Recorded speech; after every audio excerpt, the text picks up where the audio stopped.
Bem, pessoal, então nós vamos rever novamente aí alguns pontos, né, para ficar gravadinho para vocês, certo? Então, nós vamos ver a questão do processo de inclusão.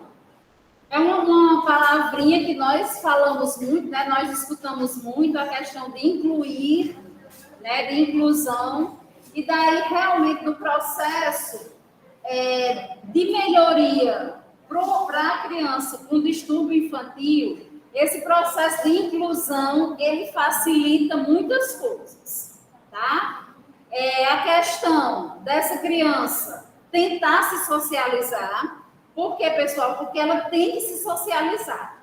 Não podemos mais trabalhar naquele sistema onde tem uma classe para crianças especiais serem excluídas de outras turmas, do convívio de outras crianças. Na realidade, elas têm que conviver juntas, tá? Então, pessoal, nós temos que trabalhar esse processo de inclusão dessas crianças. Outra coisa que nós temos que ver aqui com relação aos distúrbios infantis é a questão dos pais. Muitos pais, eles até já notaram determinadas diferenças, determinados déficits com relação aos seus filhos. Só que eu prefiro não fechar essa minha dúvida, tá? Alguns pais preferem não enxergar o que eles estão vendo. E daí, quando essa criança entra na escola, a escola observa, chama os pais, diz que essa criança precisa de um cuidado maior, precisa passar no psiquiatra, e daí os pais caem na real, porque agora eles não têm mais como não querer enxergar, certo? Ao contrário, nós temos alguns pais que assim que notam algum problema, alguma diferenciação, eles já buscam um serviço.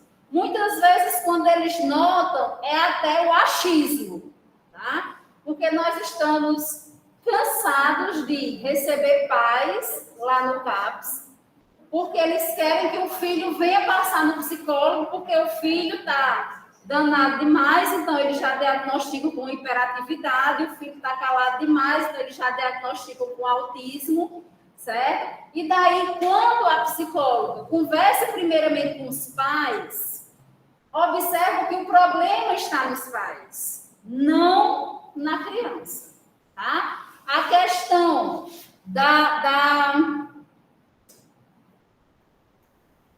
como é quando bota uma criança, dos limites que esse pai não está dando para essa criança, e daí ela está fazendo o que quer, da maneira que quer, não tem uma obediência, porque ela já foi criada nessa rotina.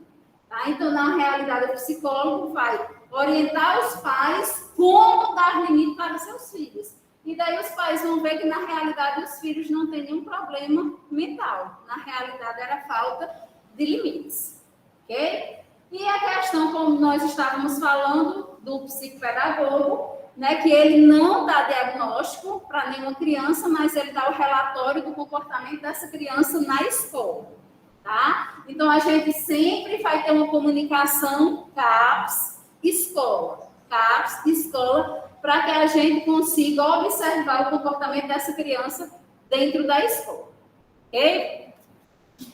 Então, o primeiro transtorno que nós vamos ver aí é o autismo, tá? No autismo, vamos falar um pouquinho aí sobre ele. A criança, ela cria o seu próprio mundo e ela não permite que ninguém entre no seu próprio mundo, tá? A partir do momento que esse mundo ele é invadido por outra pessoa, essa criança ela vai apresentar agitação, essa criança ela vai apresentar agressividade. Outra característica do autista aqui, que nós já tínhamos falado, é a questão da rotina. Eles têm uma rotina, e essa rotina ela não pode ser quebrada. Caso seja necessário quebrar essa rotina, o diálogo com o autista deve ser feito de forma precoce, para que ele já vá tentando entender que aquela rotina, esse processo, ele vai ser quebrado, tá? Outra coisa aqui é a questão da afetividade. O autista, pessoal, eles não gostam do toque, eles não gostam do abraço, eles não gostam do beijo, porque eles se sentem invadidos fisicamente. Aí, talvez vocês conheçam alguma criança ou adulto autista que eles aceitam esse abraço, eles aceitam esse beijo. Mas isso por quê? Porque isso já foi trabalhado com os pais. Esses dias eu assistindo uma entrevista com o Marcos Mion, né, ele falava a questão que ele abraça o filho dele. E o filho dele aceita esse abraço. Não sei se vocês já viram postagens deles aí, abraçados, beijando e tudo mais. Mas é o que ele falou. Por que é que ele conseguiu esse afeto do filho? Porque ele insistiu nesse afeto, tá? Então, ele até relata que a primeira vez que abraçou o filho empurrou, certo? Por quê? Porque o autista, ele não gosta, ele não tem essa afetividade. Ele não gosta desse toque. E daí, ele disse para o próprio filho, eu vou lhe abraçar, nem que você não queira, tá? E daí ele ficou abraçando, e com o dia a dia isso foi virando rotina até que a criança, até que ele hoje, né, já adolescente, permite esse abraço, permite esse beijo. Só que isso, pessoal, pode virar um efeito contrário, tá? Essa criança, quando coagida ao abraço, coagida ao beijo, coisa que eles não querem, porque eles não têm essa afetividade, tá? Ele pode aumentar esse medo do toque e aumentar o isolamento que ele tem na criação do seu próprio mundo, tá? Torna-se agressivo também. A agressividade e a irritabilidade do autista é pelo toque, que eles não aceitam, tá? Pela questão de quando eles estão isolados no mundo dele, alguém tenta entrar, certo? Porque é que eles ficam muito irritados com barulho, tá? Porque muitas vezes é quando eles estão isolados lá no mundo dele, que esse barulho é como se eles imaginassem que esse barulho está entrando no mundo deles. E daí a irritabilidade e a agressividade, tá? E também a questão da quebra da rotina. Certo? Ao som. Tá? Há muito barulho. É tanto que um dos gestos que o autista faz é logo esse. Certo? Devido a essa sensibilidade ao som e principalmente se eles estiverem no mundo deles. Tá? Eles veem objetos como inanimados, certo? Principalmente objetos lúdicos, brinquedos lúdicos, que se mexem, e toda criança normal queria brincar, muitas vezes eles não se interessam por esses brinquedos, tá? E eles podem se interessar por um pincel. Então, eles só querem objetos que despertam o interesse deles, certo? E eles querem realmente tomar posse desses objetos, tá? Além do que, pessoal, eles falam deles mesmos na terceira pessoa. É como se como ele saiu do mundo dele, ele fosse outra pessoa. Então, eles falam, a Clélia quer esse brinquedo. Porque eles falam deles mesmos na terceira pessoa. Tá? Então, vamos acompanhar aí a apresentação clínica para ver se eu esqueci de alguma coisa. Então, nós temos aí o isolamento social extremo, eles não interagem com nenhuma criança. Até a questão do convívio com os pais, né? Essa questão do não afeto, eles têm esse isolamento social extremo. Okay? Insistência em manter a rotina diária inalterada. Como nós já vimos, alguns motivos de agressividade e de irritabilidade podem ser devido aí à quebra da rotina. Mutismo ou fala sem efeito de comunicação. O que é mutismo, pessoal? Um ponto de Lavínia para quem souber o que é mutismo. Ainda ganhou um pouco, né? Não, porque tem um ano nem vai ficar falando. É quando a pessoa não quer falar. Ótimo, Joyce. Tá? É quando a pessoa ela não quer falar. Mutismo não é que ela seja muda. Ela não quer se comunicar. Certo? E isso é característico aí do paciente autista. Aí vocês podem conhecer... Quem aqui conhece alguma pessoa autista? Alguma criança? Pronto. Então, eles se comunicam com todas as pessoas? Não. Tá? Mas vocês podem observar que com as pessoas que ele tem maior relação, eles até se comunicam mais, certo? Do que aquelas que ele não tem. Mas mesmo assim, essa comunicação ela é restrita, certo? Padrões estereotipados de comportamento. Pessoal, eles criam determinados tics, determinadas manias, tá? Que são involuntárias no próprio corpo, certo? Podem criar manias de estar assim, manias de estar piscando, tá? Manias de mexer o lábio, tá certo? Manias de deixar a língua protrusa, a língua para fora, tá certo? Então, esses movimentos, eles já são característicos deles mesmos.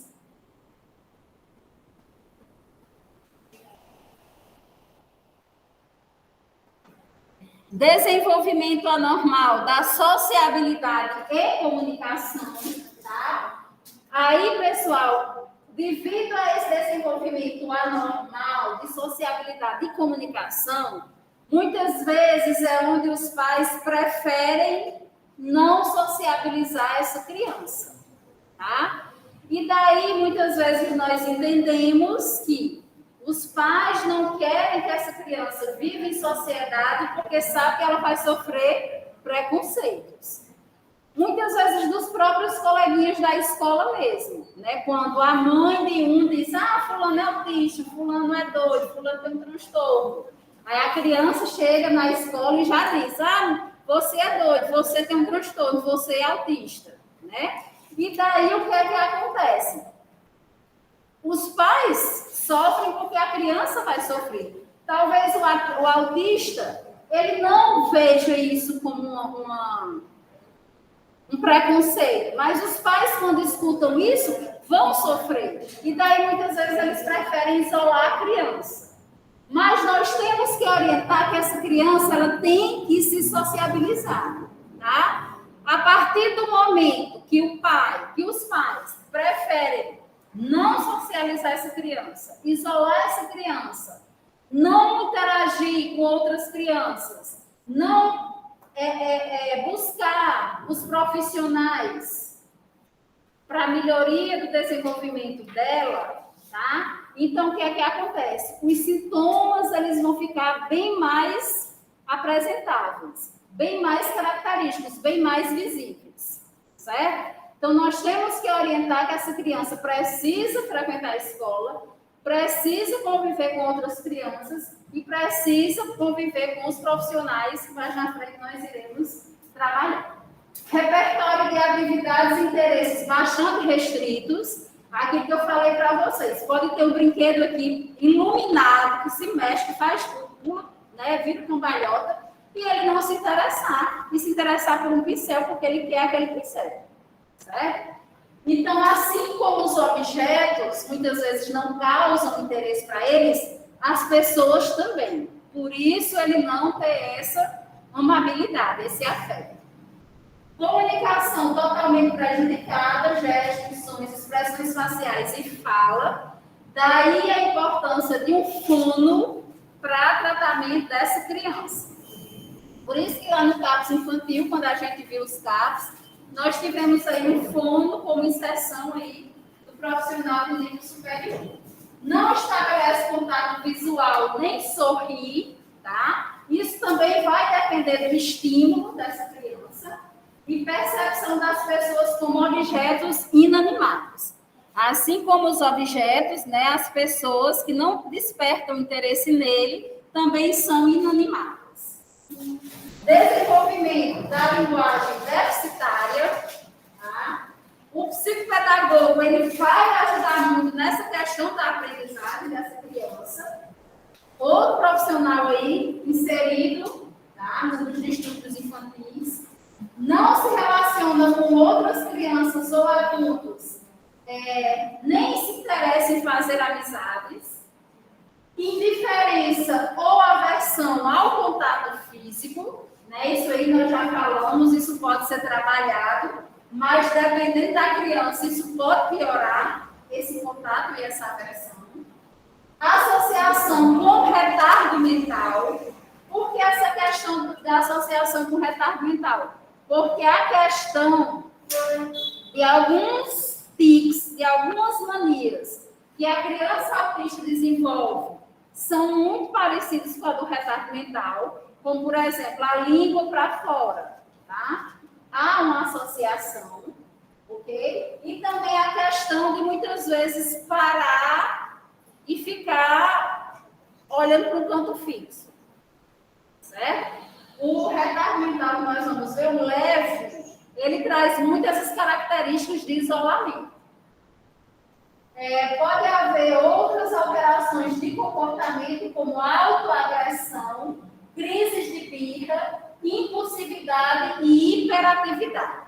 Tá? Aqui, pessoal, essa questão é quando ele é desafiado. A questão da rotina, a questão de entrar no mundo dessa criança e a questão dessa criança ser tocada. Tá? Então, ela pode apresentar isso aí. Não busca conforto aos pais quando doente ou ferido, tá? Devido a essa questão do toque, devido a essa questão da afetividade que eles não têm. Permanece sozinho em atividades repetitivas, como movimento corporal estereotipado ou manipulação de objetos para a produção de movimentos giratórios. Fala espontaneamente, falta espontaneidade, criatividade e iniciativa. Tá? Então, aqui, pessoal, se nós observarmos, quem aqui fala que conhece, ele gosta muito, os autistas, eles gostam muito de brincar rodando, tá? Então, eles estão lá sempre girando, seja os membros, seja ele todo, seja a cabeça, tá? Então, ele gosta muito dessa questão de movimentos giratórios. A epidemiologia.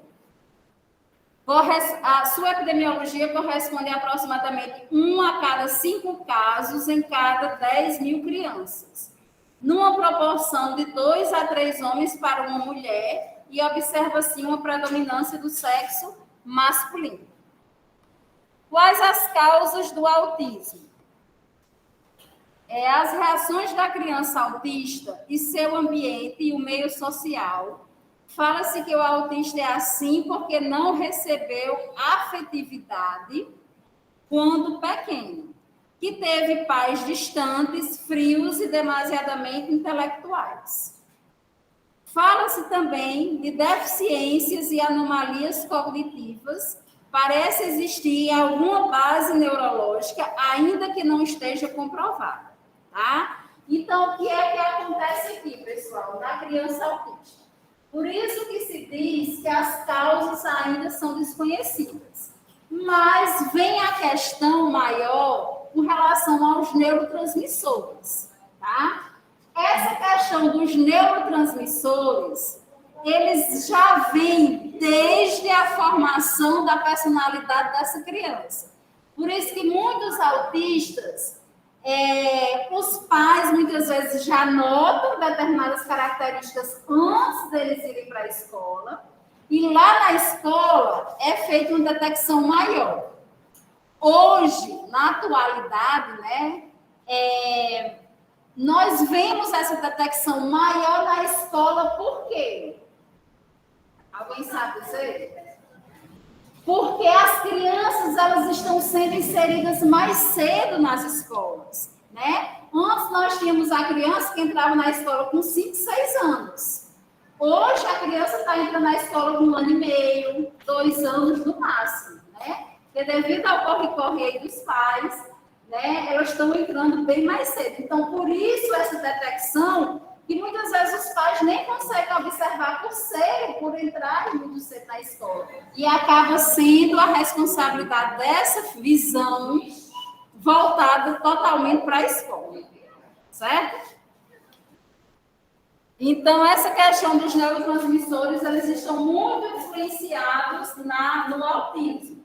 Então, toda aquela questão do comportamento, do transtorno de humor, do humor, da afetividade, da comunicação, toda ela está sendo alterada devido à questão da diminuição do fluxo dos neurotransmissores. Dopamina, serotonina, noradrenalina. E a acetilcolina também. Sinais e sintomas. Dificuldade de relacionamento com outras crianças, né? Isso aqui vai de acordo com a apresentação, que nós já vimos. Preferência pela solidão, nós temos aí o isolamento, né? Insistência em repetição e resistência a mudanças de rotina. Repete palavras ou frases constantemente e dificuldade em expressar necessidades, uso gesticular e apontar no lugar das palavras. Então, por exemplo, ele diz, né? Eu sou autista, a Clélia quer isso. Eu não digo que a Clélia quer o lápis, a Clélia quer isso. Tá? Então, isso é uma característica aí também dos autistas. Expressão de raiva, demonstrando extrema aflição sem razão aparente, né? Como, por exemplo, quando eles escutam muito barulho, quando eles tapam o ouvido, e daí a questão da irritabilidade, da agressividade. Inapropriada fixação por objetos inanimados, ausência de noção de perigo. Isso aí, pessoal, é outra relação que eles têm com o retardo mental. Eles não têm a noção do perigo que o ambiente pode trazer, tá? Então, por isso que nós temos que orientar os pais com cuidado em tomadas, escadas, medicamentos, facas, todos esses utensílios pontiagudos e cortantes, a gente tem que orientar os pais a terem cuidado, tá? Para que eles não manuseiem. Age como se estivesse surdo. Por que ele age como se estivesse surdo? Porque eles estão lá no mundo deles. Então, não tem nenhuma comunicação com as pessoas externas ao mundo dele. E lá só cabe eles, tá? Então, muitas vezes a mãe fica lá falando. João vinha comer, João não sei o quê. E ele lá não tem comunicação, porque ele está lá isolado, né? Se essa mãe vier e tocar, isso aí pode ser um motivo de agressividade. Porque ele se sentiu invadido com o mundo, né? Poses bizarras, né? Ficar de cócoras, ficar muito tempo em pé, e habilidade motora irregular. Aí nós temos outro profissional inserido, o fisioterapeuta, tá? Então, nós temos aí dentro do autismo o fisioterapeuta, o psicopedagogo e o fonoaudiólogo, além dos profissionais que já estão lá no CAPS, certo? Então, aí, pessoal, vocês vejam que se eu não tenho esses profissionais do serviço público, eu não consigo tratar a minha criança autista, tá? Então, mais uma coisa que muitos pais, devido à questão financeira, eles preferem isolar os filhos, certo? A partir do momento que eu tenho esses profissionais dentro do CAPS, dentro do serviço público, então eu posso estar fazendo tratamento para com meu filho, tá?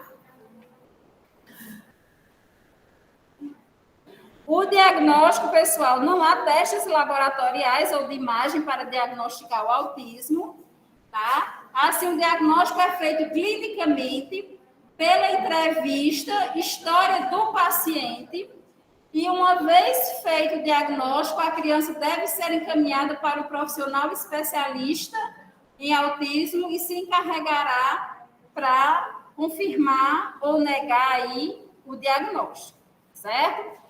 E aí, nós temos o tratamento medicamentoso, psicoterapia, fisioterapia, todos aqueles profissionais que nós falamos. E outra coisa, pessoal, é trabalhar os pais. Os pais, eles precisam ser trabalhados, né, na questão de aceitação com relação ao seu filho autista. Por quê? Porque ali vai mudar uma rotina, né? A mesma coisa nós vamos ver no retardo mental, a mesma coisa nós vamos ver com o TDAH, tá? Então, a questão de receber um diagnóstico desse, tá? A questão de mudar a total rotina, onde muitas vezes acaba, né, mais para a mãe essa questão dessa sobrecarga, certo? Então, essa mãe, essa família, ela precisa ser trabalhada,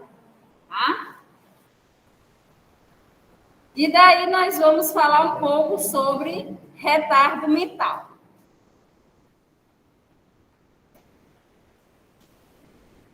No retardo mental, pessoal, vocês vão ver, mais na frente nós iremos ver que existe uma classificação. Tá? Essa classificação do retardo mental, ela vai de acordo com o grau de dependência dessa criança. Dependência dessa pessoa.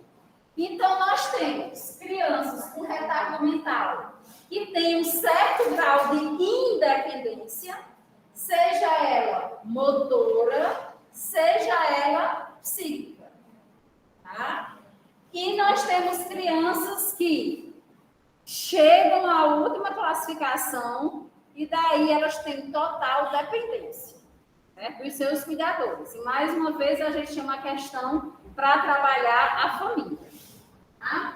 Então, aqui no retardo mental, é o funcionamento intelectual significativamente inferior à média, com manifestação antes de 18 anos e limitações associadas a duas ou mais dessas áreas que nós relacionamos aqui.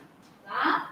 Seja comunicação, seja cuidado pessoal, habilidades sociais, utilização da comunicação, né, seja ela através de gestos, né, seja ela através de apontar, tá, seja ela trazendo determinado objeto, saúde e segurança, habilidades acadêmicas, lazer e trabalho. Aqui, pessoal, nós podemos trabalhar, já podemos identificar desde a puericultura.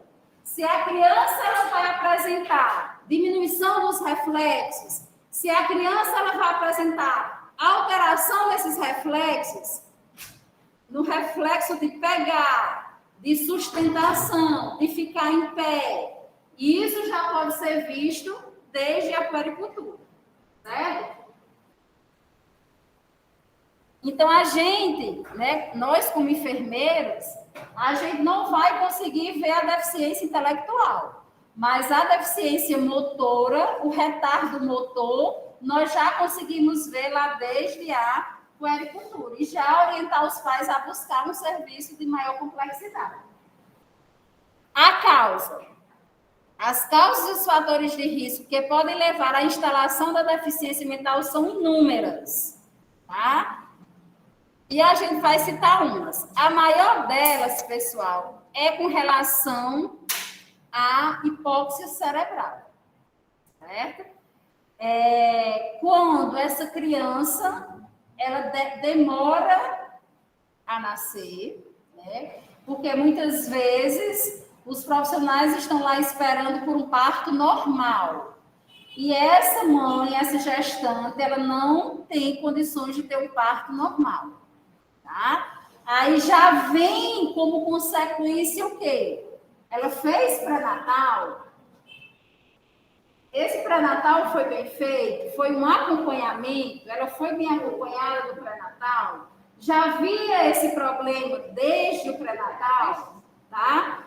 Outra coisa também, pessoal, é o uso de substâncias químicas, né? As mães que não querem ter o bebê, muitas vezes usam determinadas substâncias para realmente abortar, tá? Mulheres que fazem uso de droga mesmo e durante a gestação vão usar a droga, né? E também entra aqui as questões dos estabilizadores do humor, que a gente viu que os estabilizadores do humor, eles não podem ser usados nem por gestantes, nem por...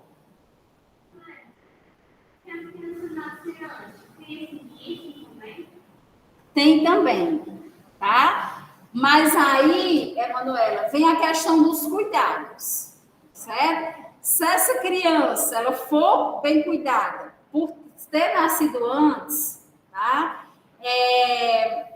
E daí, ela pode apresentar algum retardo, mas não chega a ser o mais grave. Ela pode apresentar os retardos leves, principalmente aí a questão do retardo motor, certo? O intelectual, ele já não entra muito na questão do pré-termo, tá? Então, nós temos aí, né? Incidem desde a concepção até o início do trabalho de parto aí nas causas pré-natais. Então, nós temos desnutrição materna, má assistência à gestante, que vem aí das consultas de pré-natal. E, pessoal, quando eu falo na consulta de pré-natal, eu não estou culpando a nós enfermeiros, tá? Muitas vezes nós temos mulheres resistentes, que elas não vão para a consulta de pré-natal, que elas se escondem, que elas somem. Mulheres que têm transtorno aqui entram nessa má assistência, por quê? Porque elas somem. Mulheres com bipolaridade, dificilmente, não digo nunca, né? Mas dificilmente elas vão conseguir participar de um pré-natal bem feito, né? Porque elas irão realmente sumir. Doenças infecciosas, tóxicas e a questão aí, toxicidade e a questão aí genética, né? A síndrome de Down, quando ocorre muita alteração na questão genética, ela pode vir associada ao retardo mental, tá?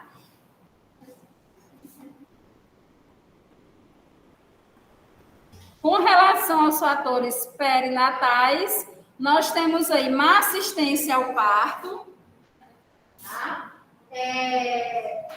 Má assistência ao parto e traumas de parto, como o fórceps, tá? Oxigenação cerebral insuficiente e a hipóxia cerebral. Aí a pergunta de Emanuele, né? Prematuridade e baixo peso. Né? A gente consegue diagnosticar, mas mais o retardo mental com relação à questão motora, a deficiência motora, e icterícia também no recém-nascido, tá? Então, a questão de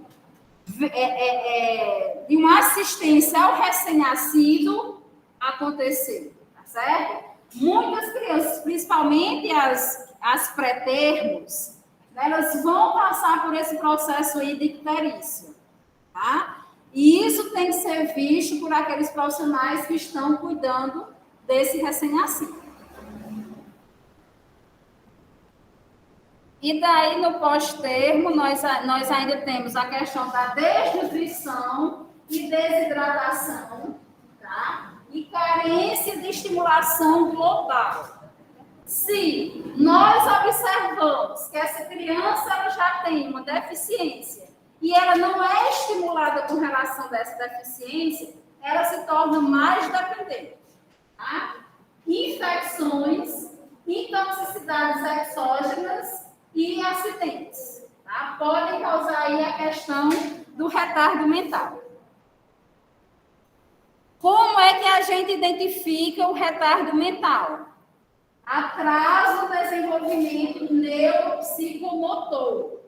É aquilo que a gente faz lá na puericultura, tá? É aquilo que nós já podemos observar e orientar os pais que essa criança não precisa de um especialista, precisa de uma maior complexidade. E a questão da dificuldade de aprendizagem, onde aqui muitas vezes essa dificuldade era observada lá na escola. Tá? E, pessoal, por mais que a escola force essa questão da aprendizagem, dificilmente essa criança irá aprender. Tá?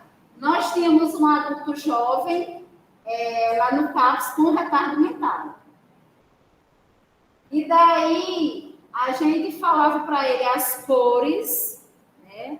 Ó, azul. E daí quando a gente perguntava novamente, ele dizia qualquer cor menos azul, tá? Então, por mais que a gente trabalhasse com eles, o ensino básico mesmo, a questão da escrita fina, da escrita grossa, a questão das vogais, ele não conseguia assimilar, tá? Então, realmente, o trabalho da psicopedagoga, ele não vai surtir muito efeito aqui com relação ao grau de deficiência dessa criança, né? Desse adulto jovem aí. O diagnóstico, sempre que possível, deve ser feito por uma equipe multiprofissional que possua condições de avaliar o indivíduo em sua totalidade, tá? Então, aqui, nós vamos inserir o psicopedagogo para ver essa questão da aprendizagem. Nós vamos chamar professores para ver essa questão da aprendizagem. Nós vamos trazer o fisioterapeuta, né, para ver essa questão motora, até onde ele consegue desenvolver os reflexos, tá? E também aqui os pais, né, para saber se eles já tinham observado isso, desde quando essa deficiência foi vista por eles, tá? Após as avaliações em reunião, todos discutem para realmente fechar aí o diagnóstico ou trabalhar com a hipótese diagnóstica, certo? E a participação da família ela é fundamental, realmente, para que a gente saiba, né, quando iniciou aí esse retardo, essas deficiências motoras e intelectuais. Tá? De acordo com a classificação, né, do CID, nós temos aí a classificação do retardo mental, onde a gente vai ver um pouquinho sobre elas aqui. Aqui, pessoal, nessa classificação, vocês vão ver em alguns tipos de retardo. Nós temos uma deficiência intelectual, em outros, vocês vão ver que nós temos uma deficiência maior motora, em outros, vocês vão ver que as duas, né, andam juntas aí realmente com bastante simplicidade. Então, retardo mental leve, o déficit de desenvolvimento motor, ele aparece antes do da inteligência, do da aprendizagem, tá? Então, aqui, retardo mental leve, nós podemos já identificar na puericultura. Principais dificuldades no tratamento acadêmico, problemas específicos de leitura e escrita. Aqui ele pode aprender o básico com relação à leitura e com relação à escrita, tá? Aqui a literatura ela fala muito até aquelas 3 letrinhas que não são do nosso alfabeto, porque são inglesas, né? O Y, o W e o... Não. K, né? Eles não conseguem trabalhar, eles não conseguem aprender, certo? São potencialmente capazes em trabalhos que demandem habilidades práticas e apoio apropriado, vivem sem problema na comunidade, independente ou supervisionados.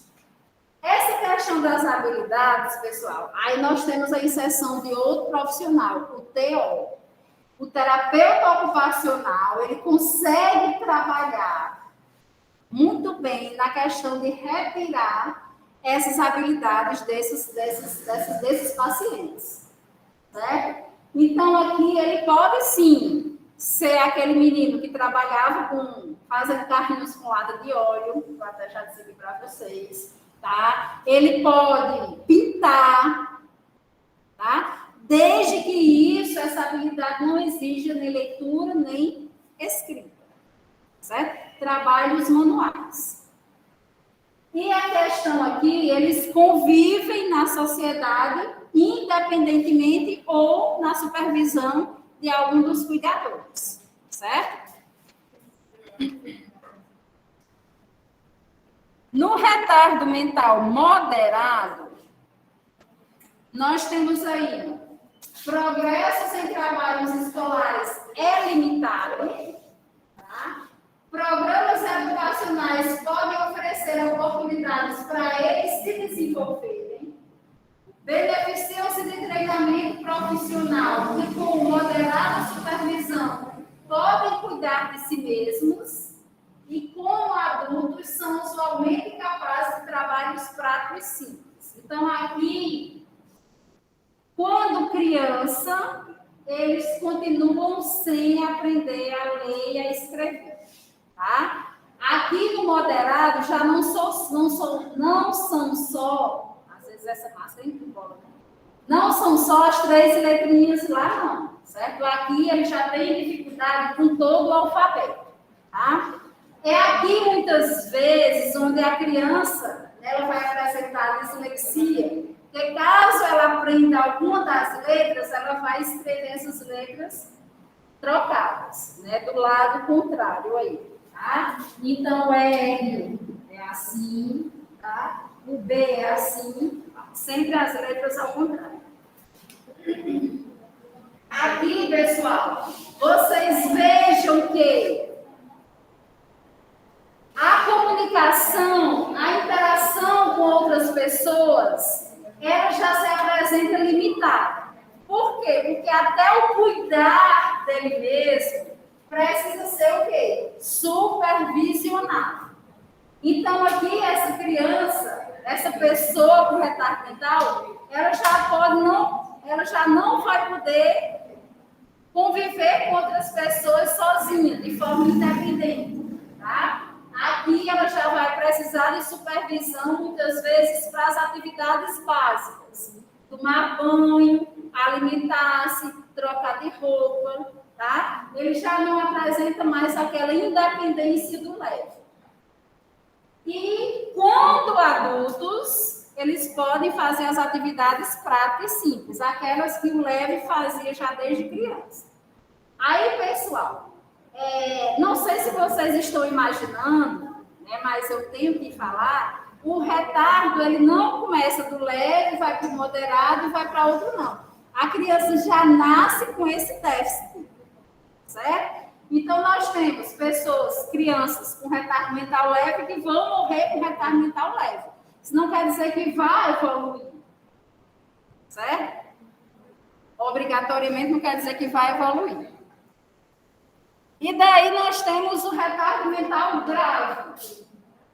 Durante o período escolar, podem aprender a falar e treinar em habilidades elementares de higiene.